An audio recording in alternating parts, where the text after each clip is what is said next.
Fazendeiro solitário encontra jovem dando à luz sozinha. Tem histórias que a gente carrega para o resto da vida. Histórias que mexem com a alma e nos fazem acreditar que, mesmo nos momentos mais sombrios, existe uma luz esperando para clarear o caminho. A história que vou te contar hoje é uma dessas. Aconteceu lá em 1934, numa época em que o mundo era outro, mas os sentimentos... os sentimentos eram os mesmos que a gente conhece hoje. Antes de começar, se você está gostando dessa história, deixa o seu like aí. Se inscreve no canal porque isso ajuda demais a gente a continuar trazendo essas histórias que tocam o coração. E me conta nos comentários de onde você está me ouvindo. Adoro saber que essas palavras chegam em tantos lugares diferentes. Agora, acomoda-se aí, porque essa jornada vai mexer com você. Era uma noite daquelas que parece não ter fim. Uma noite de agosto gelada, com aquele vento cortante que entrava pelos vãos da janela e fazia a chama da lamparina dançar nas paredes da casa grande. Antônio Silva tinha 53 anos, mãos calejadas de tanto trabalho e um coração que pesava mais que qualquer saco de café que já tinha carregado nas costas. Ele era dono da Fazenda Santa Clara, uma propriedade respeitável no interior de Minas Gerais, com cafezais que se estendiam até onde a vista alcançava. Mas de que adiantava tanta terra, tanto trabalho, se não havia ninguém com quem dividir o pôr do sol alaranjado que pintava o céu todo fim de tarde? Antônio era viúvo havia 12 anos. Perdera Maria Luísa, sua esposa, num parto que levou tanto ela quanto o bebê que esperavam. Desde então, aquela casa grande, que um dia foi cheia de risos e planos, virou só um lugar para dormir e acordar. Os empregados vinham de manhã e iam embora ao entardecer, e ele ficava sozinho com suas memórias e seus silêncios. Tinha se acostumado com a solidão, ou pelo menos era o que dizia para si mesmo toda manhã, quando abria os olhos e via o outro lado da cama vazio. Trabalhava do nascer ao pôr do sol, cuidando da fazenda com o mesmo empenho de sempre, mas sem aquele brilho nos olhos. Era como se vivesse no automático, cumprindo uma rotina que não tinha mais sentido além da própria rotina. Naquela noite de agosto, Antônio tinha jantado sozinho, como de costume. Um prato simples de arroz, feijão e um pedaço de carne seca. Havia lavado a louça. Sim, ele mesmo lavava. Não gostava de deixar nada para depois. E estava sentado na varanda, fumando seu cigarro de palha, quando ouviu. No começo, achou que era o vento. Aquele gemido baixo, quase imperceptível, que vinha de longe. Mas aí ouviu de novo. E dessa vez, seu coração saltou no peito. Era um gemido humano, um gemido de dor. Antônio se levantou num pulo, pegou a lamparina e desceu os degraus da varanda. O som vinha da direção do velho celeiro, aquele que não usava mais desde que comprara um novo, mais próximo da casa. Seus passos eram rápidos, mas cautelosos. Não sabia o que ia encontrar. A porta do celeiro estava entreaberta. Ele empurrou devagar, erguendo a lamparina. E foi quando viu. No canto, sobre um monte de feno, havia uma moça. Não devia ter mais que 20 anos. O rosto estava pálido, suado, contorcido de dor. As mãos agarravam a barriga inchada, e pelos gemidos e pelo jeito que se contorcia, Antônio entendeu na hora. Ela estava tendo um bebê. Meu Deus do céu, sussurrou ele, ficando paralisado por um instante. Os olhos da moça se arregalaram quando o viram. Havia medo naquele olhar, mas também um pedido desesperado de ajuda. Ela tentou falar, mas só conseguiu gemer de novo, apertando os dentes. Antônio sentiu o sangue gelar. Aquela cena o levou de volta a 12 anos atrás, a noite em que perdeu Maria Luísa, ao desespero de não conseguir fazer nada, ao som dos gritos de dor que ainda ecoavam em seus pesadelos. Mas não podia ficar parado, não dessa vez. Ele se aproximou devagar, colocando a lamparina no chão. Calma, moça, eu vou te ajudar, disse, tentando manter a voz firme, embora por dentro estivesse tremendo. Ela olhou para ele com aqueles olhos cheios de lágrimas e medo. Tentou dizer alguma coisa, mas outra contração veio, mais forte, e ela gritou. Antônio olhou em volta. O celeiro estava frio, sujo, inadequado para qualquer coisa, quanto mais para um parto. Ele precisava levá-la para casa, para um lugar mais quente, mais limpo. Mas será que ela aguentaria ser movida? Você consegue andar? Perguntou ele, já sabendo a resposta. Ela negou com a cabeça, chorando. Tá bem, disse Antônio, tirando o casaco e colocando sobre ela. Eu vou buscar ajuda. Tem uma parteira na vila, ela mora... Não! A moça gritou, agarrando o braço dele com uma força surpreendente. Não! Não dá tempo! E ela estava certa. Antônio olhou e percebeu que o bebê estava vindo. Não tinha tempo para nada. Era ali e agora. Ele sentiu o pânico subir pela garganta, mas forçou-se a respirar fundo. Precisava ser forte. Por ela. Pelo bebê. Tá bem, disse ele, tirando o lenço do pescoço e arregaçando as mangas da camisa.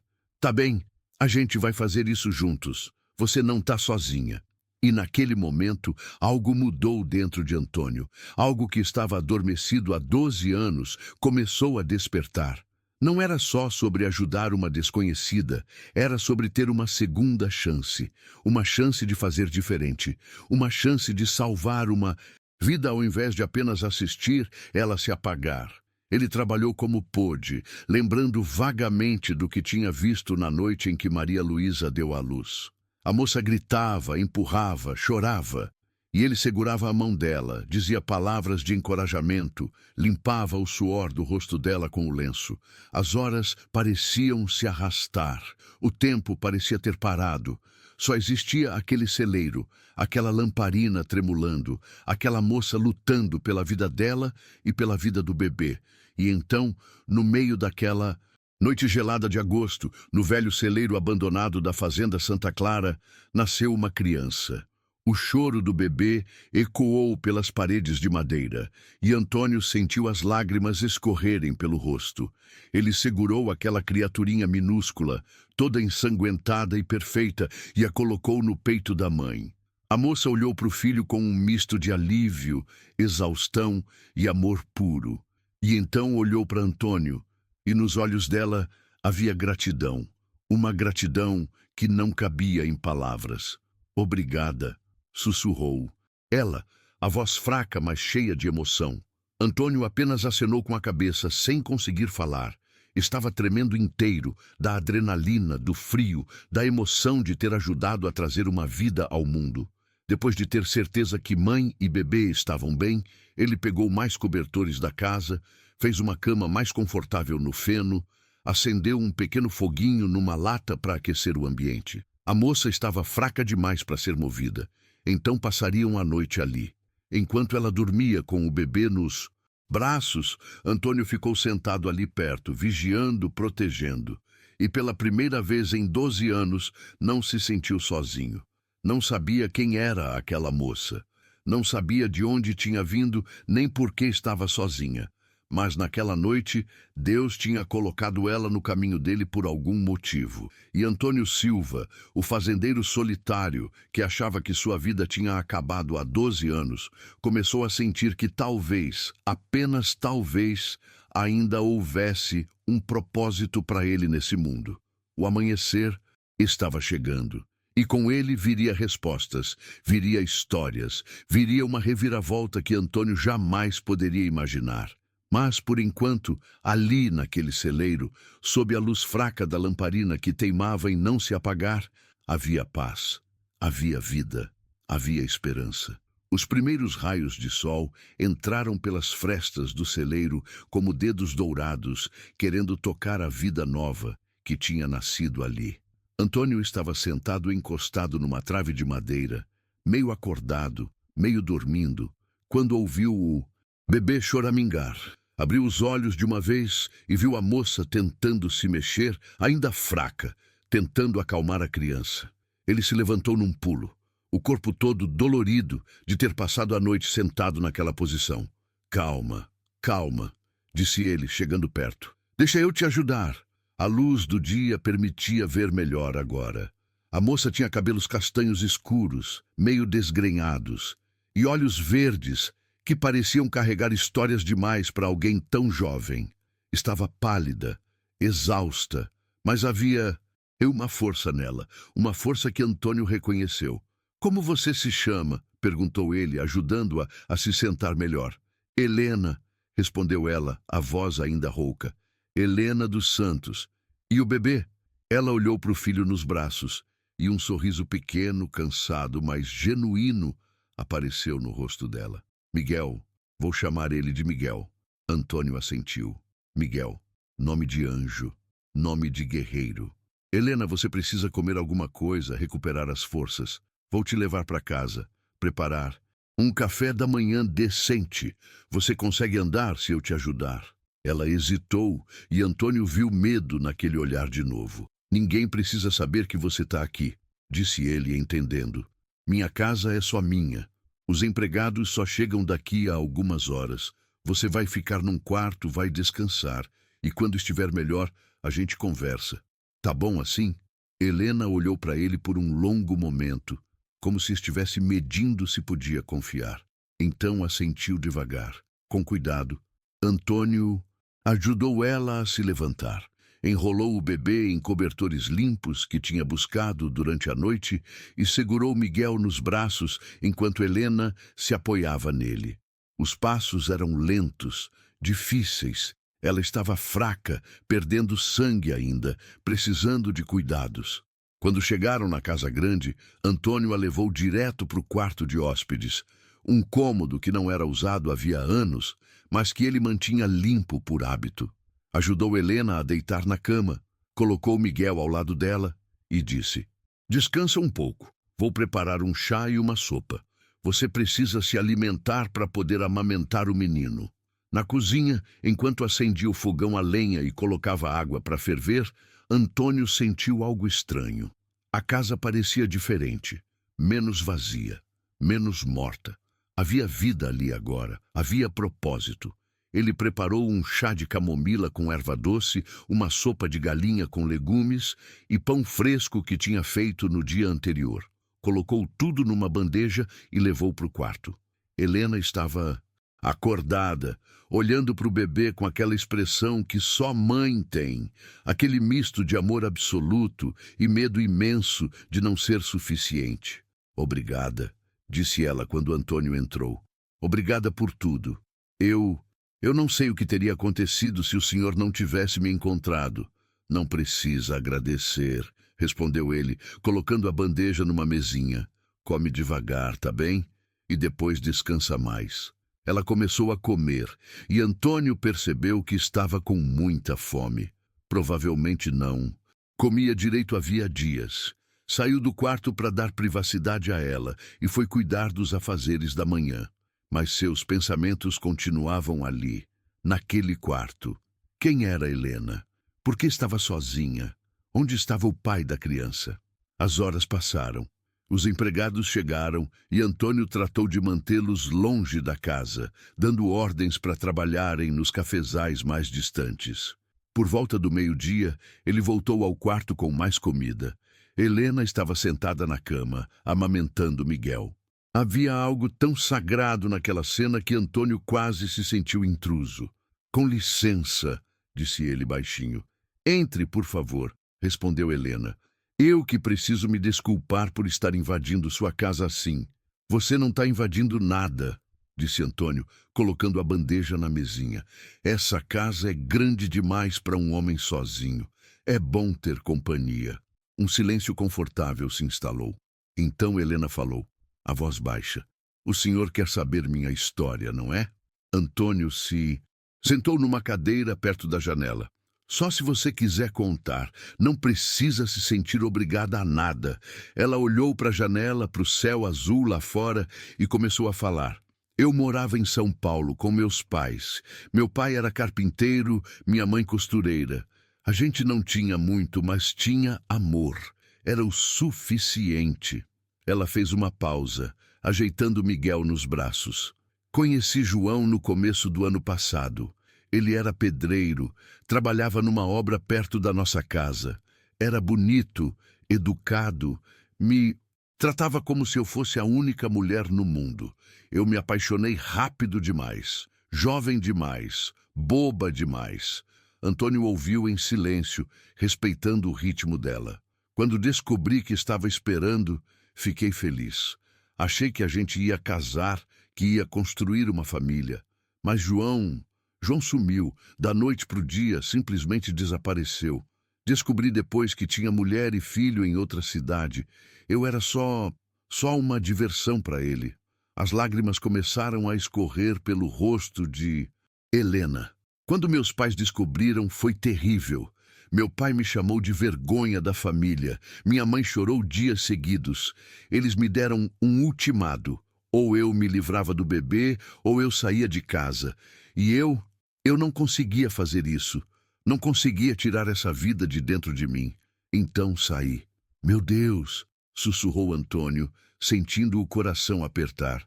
Fiquei morando com uma amiga por uns meses, trabalhando como lavadeira. Mas quando minha barriga começou a crescer, fui perdendo os trabalhos.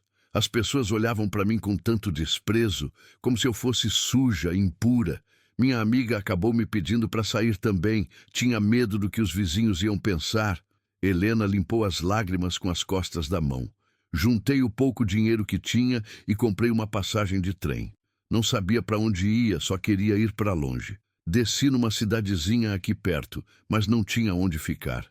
Comecei a andar pela estrada, até que vi essa fazenda. Pensei em pedir ajuda, mas tive medo. Então me escondi no celeiro, pensando que ia descansar um pouco e depois seguir caminho. Mas aí as dores começaram.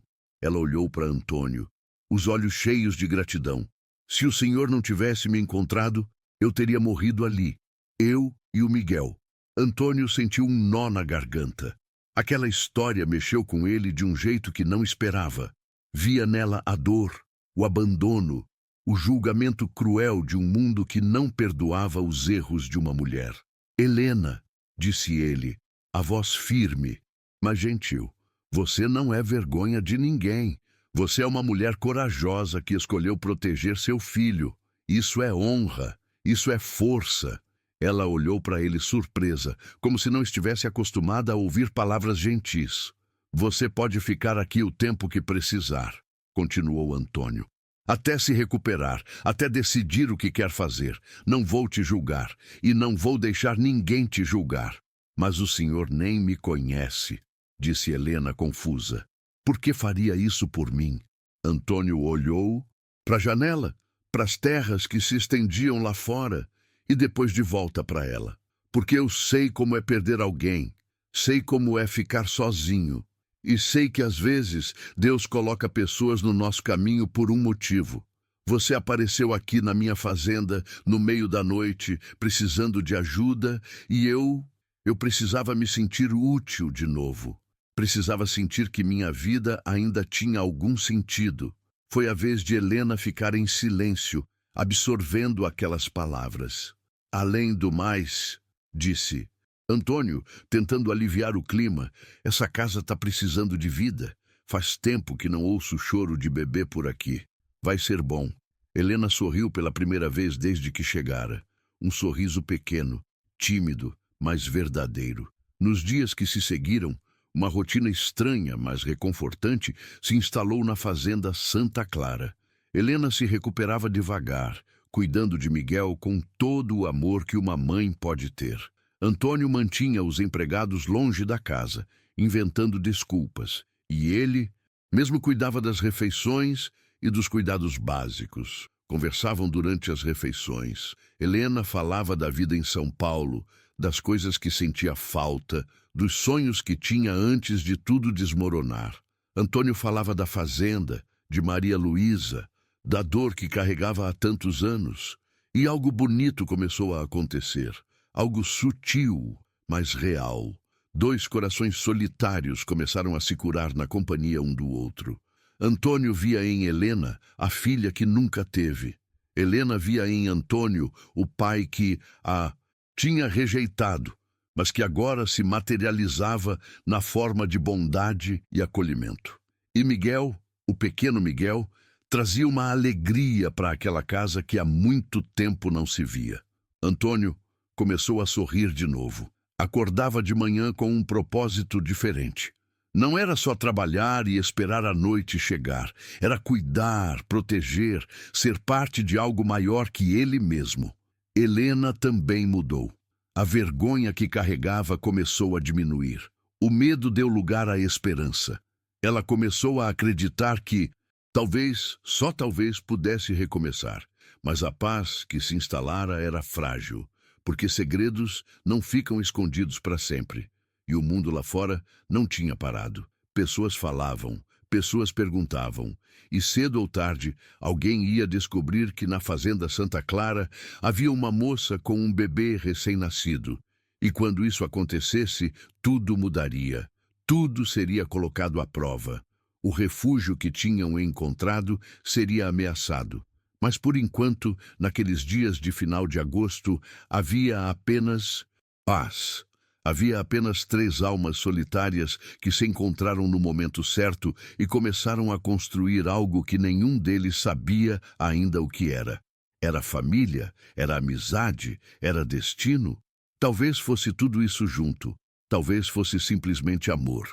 O tipo de amor que não precisa de sangue para existir. O tipo de amor que nasce da bondade, da compaixão, da escolha de não virar as costas quando alguém precisa. E esse amor, tão puro e improvável, logo seria testado de maneiras que nenhum deles podia imaginar. Foi numa manhã de setembro, 3 semanas depois que Helena chegara, que as coisas começaram a mudar. Antônio estava na varanda tomando café quando viu a poeira na estrada. Alguém vinha a cavalo, e pelo jeito apressado que vinha, não eram boas notícias. Era José, o empregado mais antigo da fazenda, um homem de confiança que trabalhava ali desde antes de Antônio casar com Maria Luísa. Seu Antônio, disse José, descendo do cavalo com a respiração ofegante. Preciso falar com o senhor. O que foi, José? Aconteceu alguma coisa? O homem tirou o chapéu meio sem graça. É que o pessoal da vila está comentando umas coisas. Dizem que tem uma moça escondida aqui na fazenda. Uma moça com um bebê. Antônio sentiu o sangue gelar. Então tinha chegado a hora. O mundo lá fora tinha descoberto. E daí? Disse ele, tentando manter a voz firme. O que o pessoal comenta não é da conta deles. José olhou para o chão, mexendo no chapéu nas mãos. Em que não é só comentário, seu Antônio. Tem gente dizendo que o senhor está abrigando uma mulher de má vida, que está fazendo coisas que não se deve. Desculpa a franqueza, mas é o que andam falando. Antônio sentiu a raiva subir. Como as pessoas podiam ser tão cruéis, tão rápidas para julgar sem saber de nada? José, você me conhece há quanto tempo? Mais de 20 anos, seu Antônio. E você acredita nessas histórias? José olhou nos olhos do patrão. Não, senhor. Eu sei que o senhor é homem de bem. Mas o problema não é o que eu penso. É o que o resto da vila pensa. E tem mais. O que mais? Padre Augusto mandou avisar que quer falar com o senhor. Disse que é urgente. Padre Augusto, o padre da igreja de Santa Rita, a vila mais próxima. Um homem rígido, tradicional, que seguia as regras da igreja com um punho de ferro. Se ele estava envolvido, as coisas estavam prestes a ficar complicadas. Tá bom, José. Obrigado por me avisar. Pode voltar para o trabalho. Depois que José foi embora, Antônio ficou parado na varanda pensando. Sabia que esse dia ia chegar. Não dá para esconder uma pessoa para sempre numa vila pequena. Alguém tinha visto Helena pela janela, ou tinha ouvido o choro do bebê, ou simplesmente tinha inventado história porque não tinha mais o que fazer da vida. Entrou na casa e bateu na porta do quarto de Helena. Entre, disse ela.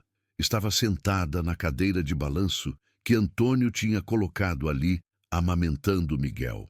Quando viu a expressão no rosto dele, o sorriso que tinha desapareceu. O que foi? Perguntou, a voz preocupada. O pessoal da vila descobriu que você está aqui.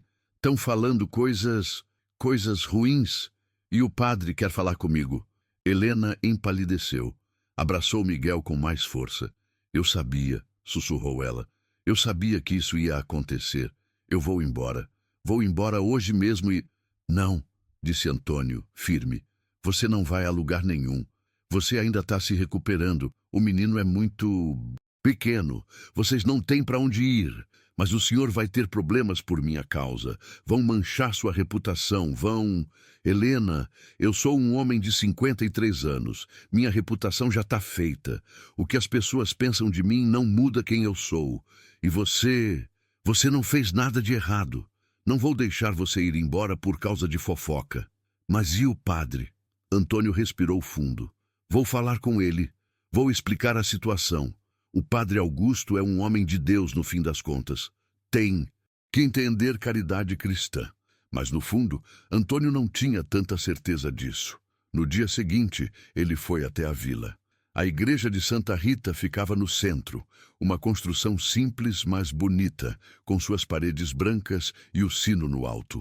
Antônio entrou, tirou o chapéu e procurou pelo padre. Encontrou-o no confessionário, terminando de atender uma paroquiana. Quando a mulher saiu, o padre viu Antônio e acenou para que ele se aproximasse. Padre Augusto tinha seus 60 e poucos anos, cabelos brancos, olhos azuis penetrantes que pareciam ver através da alma das pessoas. Antônio, disse ele, a voz grave, estava te esperando. Padre, vamos conversar no escritório. Os dois foram para uma salinha nos fundos da igreja. Padre Augusto sentou atrás da mesa, Antônio numa cadeira de frente. Você sabe por que te chamei, disse o padre, direto ao ponto. Sei, e antes que o senhor diga qualquer coisa, quero explicar. O padre fez um gesto com a mão, indicando que Antônio podia falar. E então Antônio contou. Contou sobre a noite em que encontrou Helena, sobre o parto, sobre a história dela. Contou sobre o abandono, sobre os pais que a rejeitaram, sobre a solidão dela. Contou tudo, sem omitir nada. Quando terminou, o padre ficou em silêncio por um longo momento. Entendo, disse ele finalmente. Você fez um ato de caridade. Ajudou uma alma necessitada. Isso é louvável. Antônio sentiu um alívio momentâneo, mas foi breve. No entanto, continuou o padre, a voz mais dura. A moça cometeu um pecado grave. Teve relações fora do casamento. Gerou uma criança na fornicação. Isso não pode ser ignorado. Ela foi enganada, defendeu Antônio. Foi abandonada. Já não sofreu o suficiente? O sofrimento não apaga o pecado, Antônio. E você, ao abrigá-la, ao permitir que ela continue vivendo como se nada tivesse acontecido, está sendo conivente com esse pecado. Então, o que o senhor quer que eu faça? Que jogue ela na rua com um bebê recém-nascido? Quero que você faça o que é certo perante Deus e perante a comunidade. A moça precisa se confessar, fazer penitência e depois precisa ir embora. Ir para um lugar onde ninguém a conheça, onde possa começar de novo sem manchar a reputação desta vila. Antônio sentiu a raiva ferver. Manchar a reputação da vila? Padre, com todo respeito, a vila já está manchada. Está cheia de gente que passa a semana inteira fofocando, julgando, apontando o dedo, e no domingo vem aqui rezar como se fosse santo. Helena errou? Errou. Mas pelo menos ela está pagando por esse erro. Está sozinha, abandonada, sem família, enquanto o homem que fez isso com ela está por aí, vivendo sua vida normal, sem ninguém para apontar dedo para ele. Antônio, não, padre, o senhor fala de pecado, mas e o pecado de não ter compaixão? E o pecado de julgar sem misericórdia? Jesus não disse para atirar a primeira pedra só quem não tivesse pecado? Ou isso só vale quando convém? O padre se levantou, os olhos brilhando de indignação. Cuidado com suas palavras, Antônio Silva. Não venha me ensinar as escrituras. Não tô te ensinando nada, padre. Só tô dizendo que vou continuar ajudando Helena. E se isso me faz pecador aos olhos da igreja, então que seja. Mas aos olhos de Deus, eu sei que tô fazendo o certo. Antônio colocou o chapéu e saiu da sala sem esperar resposta. Estava tremendo de raiva e de medo ao mesmo tempo. Sabia que tinha acabado de criar um problema enorme. Na vila, ir contra o padre era como ir contra Deus. Quando voltou para a fazenda, já era tarde. Encontrou Helena na cozinha, preparando o jantar. Ela tinha insistido em ajudar com as tarefas da casa assim que se sentiu melhor. Disse que não podia ficar parada enquanto Antônio fazia tudo. Como foi? Perguntou ela ansiosa. Antônio contou o que tinha acontecido. Viu o medo crescer nos olhos dela. Eu vou embora, disse ela, a voz decidida. Não vou deixar o senhor perder tudo por minha causa. Você não vai a lugar nenhum e eu não vou perder nada. Tenho essa fazenda, tenho minhas terras, tenho trabalho. Ninguém pode tirar isso de mim. Mas vão te isolar, vão fazer sua vida impossível. Eu sei como funciona. Já passei por isso. Então vamos passar juntos. Helena, eu tô falando sério. Você faz parte dessa casa agora. Você e o Miguel. Não vou deixar ninguém tirar isso de mim de novo. As palavras saíram com mais emoção do que Antônio pretendia. Helena olhou para ele surpresa. De novo? Perguntou ela baixinho. Antônio suspirou e sentou na mesa da cozinha. Quando Maria Luísa morreu, morreu junto com ela a vida que eu tinha. Essa casa virou um túmulo. Eu virei um morto-vivo. Passava os dias trabalhando porque não sabia fazer outra coisa, mas não tinha mais sentido nenhum. E então você apareceu. E o Miguel. E pela primeira vez em 12 anos, eu me senti vivo de novo. Me senti útil. Me senti feliz. Helena sentou ao lado dele, os olhos cheios de lágrimas. Eu também, sussurrou ela. Também me senti acolhida pela primeira vez desde que descobri que estava grávida. O senhor me tratou com dignidade quando o mundo inteiro me tratava como lixo. Me deu um teto, comida, carinho. Me fez sentir que eu valia alguma coisa. Os dois ficaram ali em silêncio, deixando as palavras se assentarem. Do quarto, o choro de Miguel quebrou o momento. Ele deve estar com fome, disse Helena, levantando. Vai lá cuidar dele. Eu termino de fazer o jantar. Naquela noite comeram em silêncio, cada um perdido em seus pensamentos. Antônio sabia que tinha plantado uma semente de conflito que logo ia crescer. O padre não ia deixar aquilo passar. E a vila ia fazer o que vilas pequenas sempre fazem: julgar, falar, pressionar. Mas ele tinha tomado sua decisão. Helena ia ficar. E ele ia proteger ela e o menino. Não importava o que acontecesse. Do lado de fora, o vento soprava mais forte. Nuvens escuras cobriam o céu, anunciando tempestade. E não era só o tempo que estava mudando. A tempestade estava chegando e ia testar a fé, a coragem e o amor daquelas 3 almas que tinham se encontrado por acaso, mas que agora estavam ligadas por algo muito mais forte que o acaso. Estavam ligadas pelo destino e pelo coração. Nos dias seguintes, Antônio percebeu a mudança. Os empregados ficaram mais distantes, mais frios. Alguns olhavam para a casa grande com curiosidade, outros com julgamento. Na vila, quando ia comprar mantimentos, as conversas paravam quando ele chegava. As pessoas desviavam o olhar.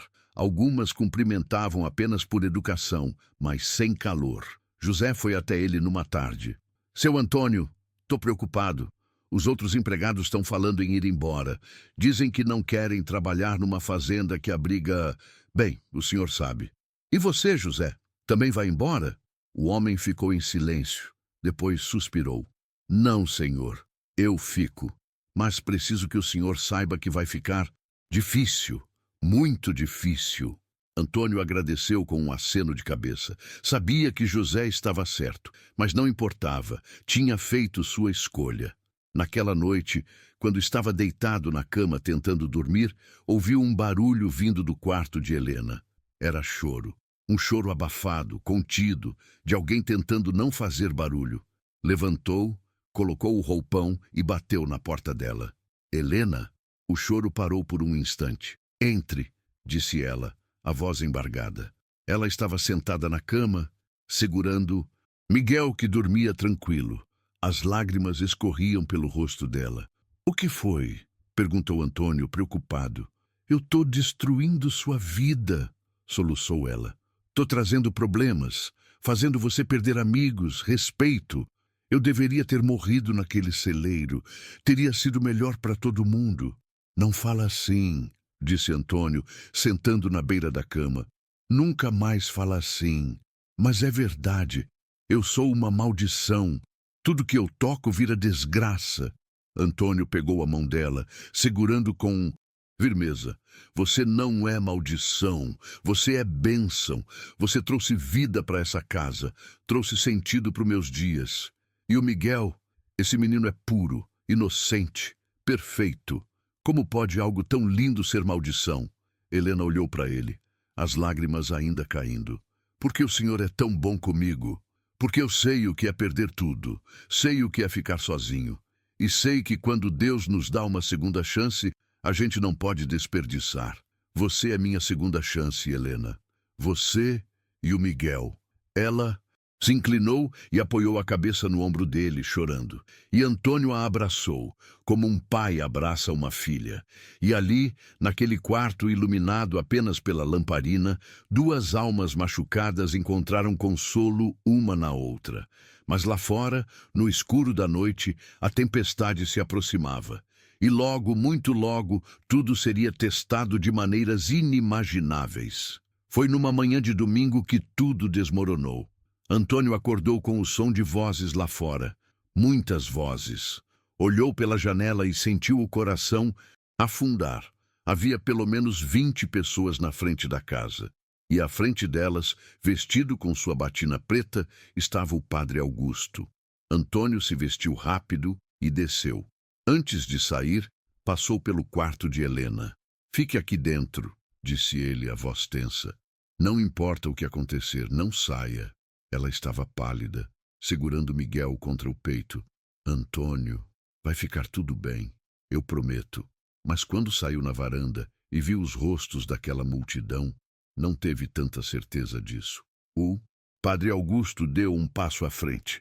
"Antônio Silva", disse ele a voz alta para que todos ouvissem, "vim aqui em nome da comunidade de Santa Rita fazer um apelo à sua consciência. Você está abrigando uma mulher de má conduta, uma pecadora que trouxe vergonha sobre si mesma e agora traz vergonha sobre esta fazenda e sobre toda a nossa comunidade." "Padre", disse Antônio, tentando manter a calma, "Helena não é pecadora. É uma mulher que foi abandonada, que precisava de ajuda. Eu apenas fiz o que qualquer cristão deveria fazer. Ajudar é uma coisa", respondeu o padre, "mas permitir que ela viva aqui, sob seu teto, sem estar casada, sem ter feito penitência por seus pecados, isso não é caridade. Isso é escândalo." Murmúrios de aprovação vieram da multidão. Antônio reconheceu alguns rostos. Dona Marta, a costureira, seu Joaquim, dono do armazém. Pessoas que ele conhecia há anos.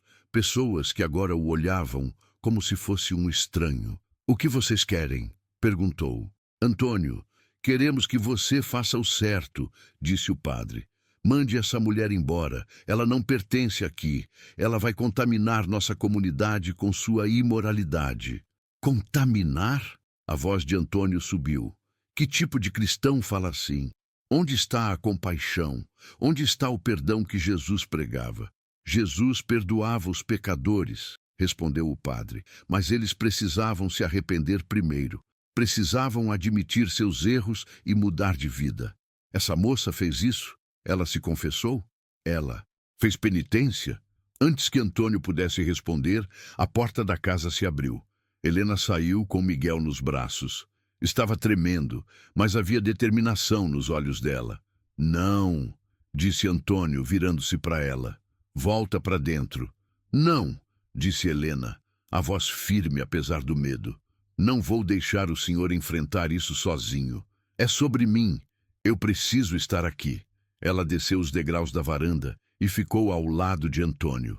A multidão ficou em silêncio, todos os olhos fixos nela e no bebê. "É verdade", disse Helena, olhando para o padre e depois para a multidão. Eu pequei. Eu me entreguei a um homem fora do casamento. Eu acreditei nas promessas dele. Acreditei que ele me amava. E fui tola. Quando descobri que estava esperando um filho, ele me abandonou. Meus pais me rejeitaram. Eu fiquei sozinha, grávida, sem ter para onde ir. As lágrimas começaram a cair pelo rosto dela, mas ela continuou. Eu vim parar aqui por acaso. Ou talvez não fosse acaso. Talvez Deus tenha me guiado até essa fazenda porque sabia que eu precisava de ajuda. E o senhor Antônio, esse homem de bem que vocês estão julgando, me salvou. Me salvou e salvou meu filho. Ele não me pediu nada em troca. Não me tocou, não me desrespeitou. Me tratou com dignidade quando o mundo inteiro me tratava como lixo. Helena olhou diretamente para o padre. O senhor fala de pecado, padre. Mas qual é o pecado maior? Ter caído nas promessas de um homem mentiroso, ou virar as costas para quem precisa de ajuda? Porque se eu tivesse morrido naquele celeiro, junto com meu filho, vocês iam dormir em paz, iam se sentir bem consigo mesmos, sabendo que deixaram duas almas perecerem porque julgaram que elas não mereciam viver? O silêncio que se seguiu era pesado. Algumas pessoas na multidão olharam para o chão, desconfortáveis. Mas o padre manteve o olhar firme.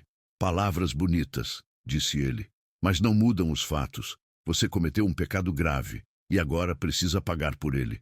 Eu já estou pagando, gritou Helena, a voz quebrando. Eu perdi minha família, perdi meu lar, perdi minha honra. Não é suficiente? Quanto mais eu preciso sofrer para ser digna de compaixão? Foi quando uma voz surgiu do meio da multidão, uma voz feminina, trêmula, mas firme. Ela está certa. Todos se viraram. Era Dona Eulália, uma senhora de cabelos brancos, viúva, conhecida por sua bondade. Ela deu um passo à frente. Ela está certa, repetiu Dona Eulália. A gente aqui, tão preocupado com o pecado dos outros, mas esquece dos nossos próprios pecados. Quem aqui nunca errou? Quem aqui nunca precisou de uma segunda chance? O padre olhou para ela com reprovação. Dona Eulália, a senhora está defendendo a imoralidade? Não, padre. Estou defendendo a humanidade. Essa moça errou sim, mas ela já está pagando. E esse bebê... Ela apontou para o Miguel nos braços de Helena. Esse bebê não tem culpa de nada. É uma criança de Deus, igual a qualquer outra. Outras vozes começaram a se levantar. Não muitas, mas algumas. Pessoas que conheciam Antônio, que sabiam do homem bom que ele era. Pessoas que, apesar do medo do julgamento, ainda tinham um pingo de compaixão no coração. Mas também havia as outras vozes, as vozes mais altas, mais raivosas. Dona Marta gritou, isso é um absurdo! Vamos deixar que qualquer mulher de vida fácil venha para nossa comunidade? Ela não é mulher de vida fácil, gritou Antônio de volta. Ela é uma moça que foi enganada. Como você... Sabe? Gritou outro homem.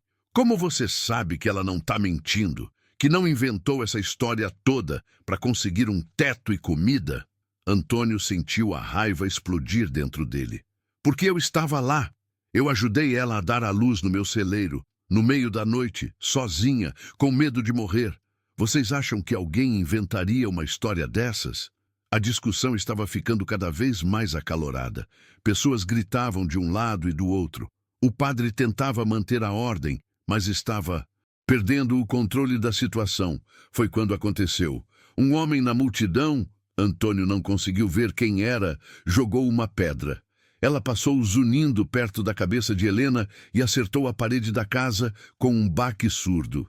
Helena gritou e se abaixou, protegendo Miguel com o corpo. Antônio imediatamente se colocou na frente dela. Chega! Gritou ele, a voz trovejando. Chega! Todos vocês saiam da minha propriedade, agora! Mas a multidão não se moveu. Alguns deram mais passos à frente, com raiva nos olhos. Foi quando José apareceu. Ele tinha ido buscar os outros empregados que ainda restavam. Apenas 3, mas eram homens fortes. Vieram armados com ferramentas, posicionando-se ao lado de Antônio. O patrão mandou vocês saírem. disse José, a voz dura. Vão embora antes que isso fique feio. A tensão no ar era palpável. Por um momento pareceu que ia virar violência de verdade. Mas o padre levantou a mão. Vamos, disse ele à multidão. Já fizemos o que viemos fazer. Demos o aviso. Agora é com a consciência dele. Devagar, relutantemente, a multidão começou a se dispersar, mas os olhares que lançaram para Antônio e Helena eram de puro ódio e desprezo. Quando todos finalmente foram embora, Antônio se virou para Helena. Ela estava tremendo inteira, abraçada ao bebê, as lágrimas escorrendo. Vem, disse ele, guiando-a de volta para dentro da casa. No quarto, Helena desabou. Sentou na cama e começou a chorar convulsivamente. Miguel, assustado com toda a comoção, também começou a chorar. Eu vou embora, disse Helena entre soluços. Eu vou embora hoje. Não posso fazer isso com você. Quase te machucaram. Poderiam ter te matado. Você não vai a lugar nenhum, disse Antônio, mas a voz dele também tremeu. Pela primeira vez, ele sentiu medo de verdade. Não medo por ele, mas medo por Helena e por Miguel. José entrou no quarto. Seu Antônio, precisamos conversar. Os dois foram para a sala. José tirou o chapéu, mexendo nele nervosamente. Isso vai ficar pior, disse ele. O padre não vai deixar isso passar. E tem gente na vila que está muito revoltada. Pode ser que voltem. Pode ser que... Ele não terminou a frase, mas Antônio entendeu. Poderia haver violência, de verdade. O que eu faço, José? Perguntou Antônio, e havia desespero na voz dele. Como eu protejo ela? José ficou em silêncio por um longo momento. Tem só um jeito, disse ele finalmente. Um jeito de acalmar o povo, de fazer eles pararem de falar. Qual? Casa com ela. Antônio olhou para José como se ele tivesse ficado louco. O quê? Casa com ela, repetiu José. Se você se casar com Helena, ela deixa de ser a mulher de má vida, passa a ser sua esposa, respeitável, protegida pelo seu nome, e o menino passa a ser seu filho, adotado, mas seu. José, isso é absurdo. Ela tem metade da minha idade. Ela não me ama. Eu não precisa ser um casamento de verdade, interrompeu José. Só no papel. Vocês continuam vivendo como vivem agora, como pai e filha se quiser. Mas aos olhos da sociedade, aos olhos da igreja, ela seria sua esposa. E aí, ninguém pode falar nada. Antônio ficou parado, processando aquilo. Era loucura, mas também fazia sentido. De uma forma estranha, desesperada, fazia sentido. Ela nunca vai aceitar, disse ele. Pergunte a ela, disse José. Pergunte se ela prefere isso ou viver correndo para o resto da vida. Depois que José saiu, Antônio ficou sozinho na sala, olhando pela janela. O sol estava alto, mas o dia parecia escuro. Tudo tinha mudado tão rápido. Há poucas horas estava dormindo tranquilo. Agora estava considerando uma proposta de casamento que era mais uma transação de sobrevivência do que qualquer outra coisa. Mas seria tão errado. Helena precisava de proteção. Miguel precisava de um nome. E ele precisava delas. Precisava daquela vida, daquele propósito, daquela sensação de ter uma família de novo.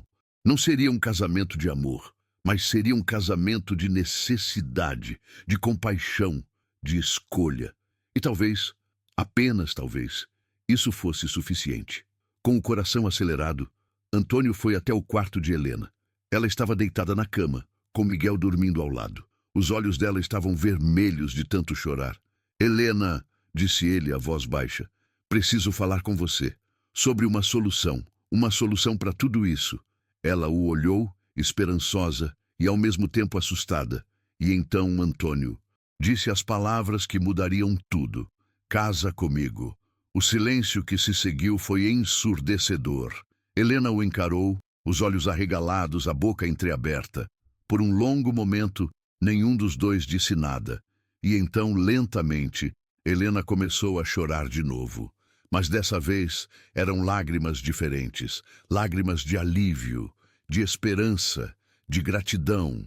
E naquele momento, dois destinos se entrelaçaram de uma forma que nenhum dos dois jamais imaginou: o fazendeiro solitário e a moça abandonada.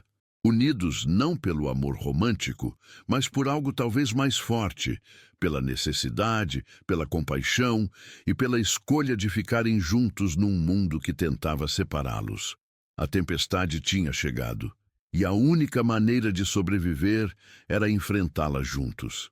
Helena ficou olhando para Antônio como se não tivesse entendido direito o que ele tinha acabado de dizer. Limpou as lágrimas do rosto com as costas da mão e sussurrou: "O senhor está falando sério?" Antônio se sentou na beira da cama, as mãos tremendo levemente. "Sei que parece loucura, sei que não é o tipo de casamento que uma moça da sua idade sonha, mas é a única forma de proteger você e o Miguel. Se você for minha esposa, ninguém vai poder falar nada. Você vai ter um nome respeitável. O menino vai ter um pai. E o senhor?" interrompeu Helena. "O que o senhor ganha com isso?" Antônio olhou para ela e havia uma honestidade crua nos olhos dele. "Ganho uma razão para acordar de manhã. Ganho uma família. Ganho vocês." Helena baixou o olhar para o filho dormindo ao lado dela. Miguel estava tão pequeno, tão frágil, tão dependente. Ela tinha que pensar nele. Não podia ser orgulhosa, não podia deixar que o medo ou a vergonha a impedissem de fazer o que era melhor para o filho. "Não seria um casamento de verdade", disse Antônio rapidamente, como se sentisse necessidade de deixar isso claro. "Você teria seu quarto, eu teria o meu. Seria só no papel, para a sociedade, para a igreja. Mas aqui dentro a gente continuaria sendo o que já somos: amigos, família." Helena respirou fundo. Pensou em todas as alternativas. Ir embora significava voltar a viver na rua, correndo, se escondendo, expondo Miguel a perigos. Ficar sem casar significava viver sob constante ameaça, sabendo que a qualquer momento a vila poderia voltar, mais violenta, mais determinada. Casar com Antônio era a única saída. E no fundo, bem no fundo do coração, não era uma saída tão ruim assim. Ele era um homem. Bom, um homem que tinha cuidado dela quando ninguém mais se importou. Um homem que estava disposto a sacrificar sua reputação, sua paz, tudo para protegê-la. "Tá bem", disse ela, a voz baixa, mas firme. "Eu caso com o senhor." Antônio deixou escapar uma respiração que nem sabia que estava segurando. Pegou a mão dela e apertou com carinho.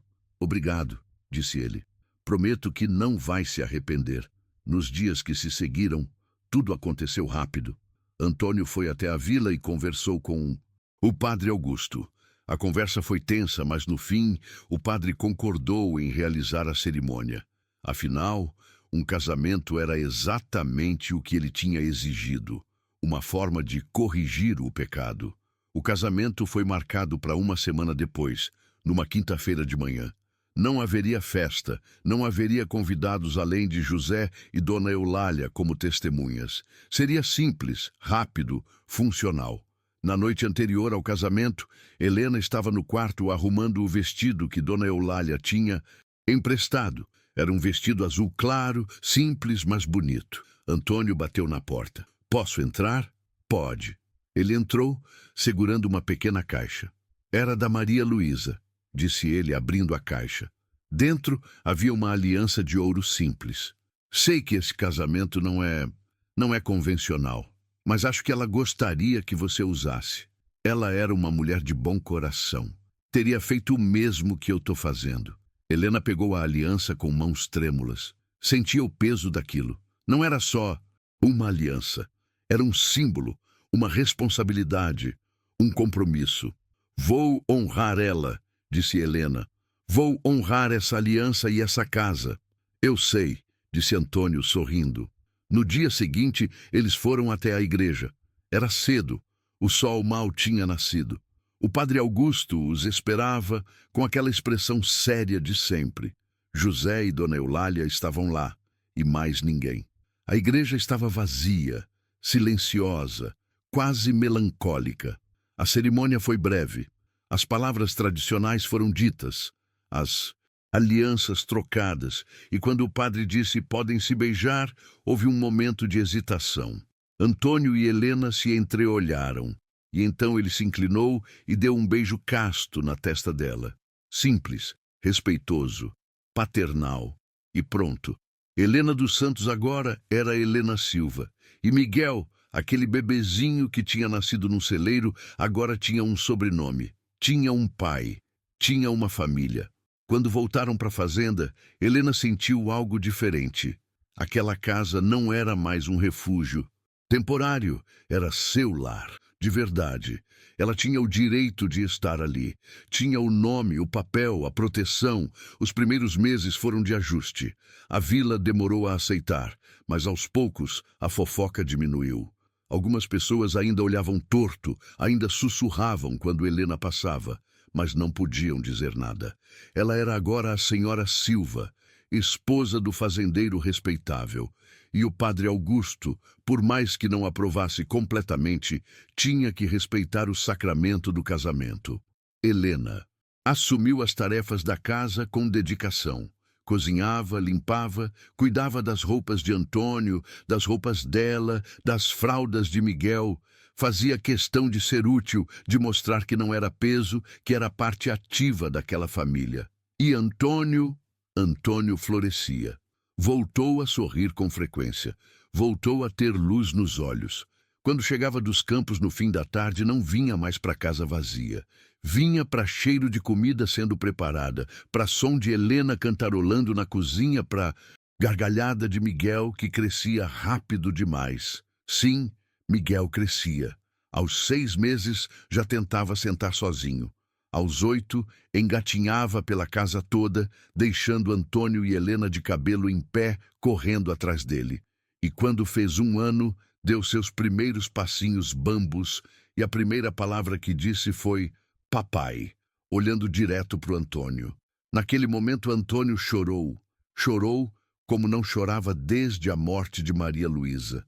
Porque aquela criança, aquele menino que não tinha seu sangue, o chamava de pai. E era pai. Em tudo que importava era pai. Os anos passaram. Miguel cresceu forte e esperto, correndo pelos cafezais, ajudando Antônio no que conseguia, sempre com um sorriso no rosto. Helena se tornou conhecida na vila por seus doces. Fazia os melhores bolos de fubá da região. E até as mulheres que antes a julgavam, agora compravam suas receitas. Antônio e Helena nunca tiveram um casamento romântico. Nunca houve beijos apaixonados ou declarações de amor.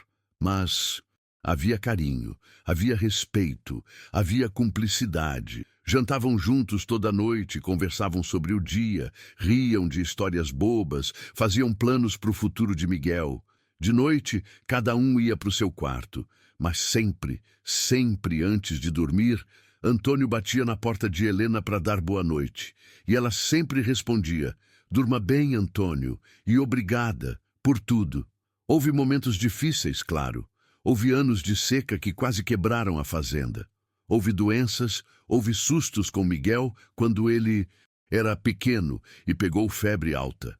Houve momentos em que a tristeza voltava, quando Helena pensava nos pais que nunca quis mais ver, ou quando Antônio sonhava com Maria Luísa e acordava com o travesseiro molhado. Mas sempre, sempre tinham um ao outro, e isso fazia toda a diferença. Num dia de outono, quando Miguel tinha 10 anos, ele veio correndo da escola. "Pai! Mãe!" gritou ele, entrando pela porta da cozinha. Sim, ele chamava Helena de mãe agora. Tinha começado por volta dos 5 anos, naturalmente, sem forçar. "O que foi, filho?" perguntou Antônio, levantando da mesa. "A professora mandou a gente fazer uma redação sobre família, e eu escrevi sobre vocês. Quer ouvir?" E ali, na cozinha da casa grande, enquanto o sol da tarde entrava pelas janelas, Miguel leu sua redação. Falava sobre como família não era só sangue. Falava sobre como seu pai o tinha ensinado a plantar café, a respeitar a terra, a ser homem de palavra. Falava sobre como sua mãe fazia o melhor bolo do mundo e sempre tinha um abraço pronto quando ele estava triste. Falava sobre amor, sobre pertencimento, sobre lar. Quando terminou, Helena estava chorando, e Antônio também. E Miguel os olhou confuso. Falei alguma coisa errada? Não, filho, disse Antônio, puxando o menino para um abraço. Você falou tudo certo, tudo certíssimo. Naquela noite, depois que Miguel foi dormir, Antônio e Helena ficaram na varanda olhando as estrelas. Ficavam muito assim ultimamente só, apreciando a companhia um do outro em silêncio. Você se arrepende? Perguntou Helena de repente. De ter me salvado naquela noite? De ter casado comigo? Antônio olhou para ela, para essa mulher que tinha entrado na vida dele do jeito mais improvável possível, e sorriu. Me arrepender? Helena, você salvou minha vida. Eu é que estava morrendo naquela noite há 12 anos, quando Maria Luísa se foi. Meu coração tinha parado de bater de verdade. Eu era só um corpo andando, respirando, mas sem viver. E aí você apareceu, e o Miguel, e me lembraram que vale a pena viver, que vale a pena amar, que vale a pena ter esperança. Helena pegou a mão dele, entrelaçando os dedos, e ficaram assim, de mãos dadas, olhando as estrelas. E eu te digo uma coisa, o amor vem de tantas formas diferentes. Não é sempre aquela paixão ardente que a gente vê nos filmes. Às vezes é silencioso, às vezes é feito de pequenos gestos, de escolhas diárias, de estar presente, de não desistir um do outro. Antônio e Helena construíram uma família no meio do caos. Pegaram as peças quebradas das vidas deles e montaram algo novo, algo bonito, algo real. Miguel cresceu e se tornou um homem bom, trabalhador, honesto. Casou-se, teve filhos e sempre contava a história de como seus pais se conheceram. Como um fazendeiro solitário encontrou uma jovem, dando à luz sozinha, e como desse encontro improvável nasceu não só uma criança, mas uma família inteira. Antônio viveu até os 78 anos. Morreu dormindo, em paz, com Helena segurando sua mão, e as últimas palavras dele foram: "Obrigado por ter ficado." Helena viveu mais alguns anos depois dele. Ficou na fazenda, cuidada por Miguel e pelos netos. E quando foi sua vez de partir, estava com um sorriso no rosto. Porque tinha vivido, tinha amado, tinha sido amada. E isso, no fim, é tudo que importa. Essa história me emociona toda vez que conto, porque ela nos lembra que a vida não é perfeita, que às vezes as coisas dão errado, que às vezes a gente é julgado, abandonado, deixado para trás, mas também nos lembra que sempre existe esperança, sempre existe bondade, sempre existe alguém disposto a estender a mão quando a gente mais precisa. E agora me conta, o que você achou dessa história? Já passou por algo parecido? Já conheceu alguém que te acolheu quando você mais precisava? E também me conta de onde você é. Eu adoro ler os comentários de vocês. Se essa história te tocou, deixa o seu like, se inscreve no canal e ativa o sininho para não perder as próximas. Compartilhe com alguém que vai se emocionar também. E olha, não sai daí. Clica na próxima história que está aparecendo na tela. Tenho certeza que ela vai te tocar ainda mais. Te espero lá.